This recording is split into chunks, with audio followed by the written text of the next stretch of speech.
講起人間仙境，我就第一時間一定會諗起張家界，直頭擺咗入去人生願望清單裏面。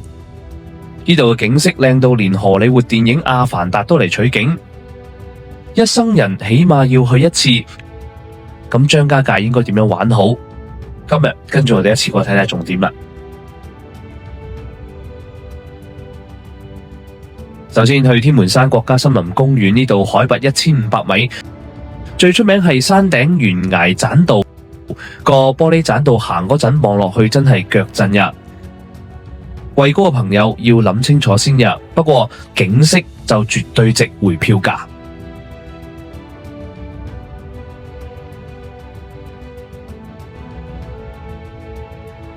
天子山最特別之處係佢啲奇峰。如果你運氣好，落完雨之後見到雲海，嗰種山峰喺雲度浮出嚟嘅畫面，真係好似入咗山水畫咁樣。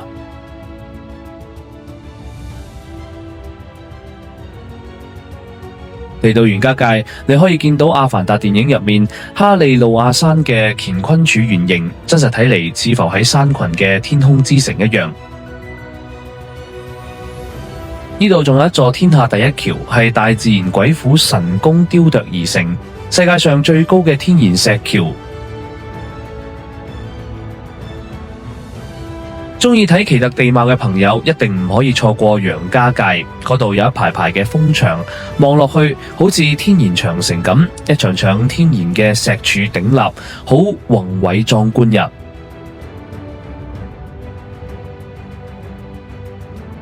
行完山要去啲靜態活動，感受人文氣息。鳳凰古城保留咗清代嘅吊腳樓，夜晚燈光一亮，氣氛好夢幻。女士們可以換套苗族服飾，沉浸式體驗呢度嘅古鎮風情。上過高山絕嶺，可以去寶峰湖搭船，泛舟翠綠湖面。靜靜地欣賞山水倒影，定會領悟到另一番嘅風味。張家界嘅景點當然唔止以上幾多啦，儀態旅行社就有不同嘅旅行團選擇，幫你編排好行程，梗會啱你心水同節奏。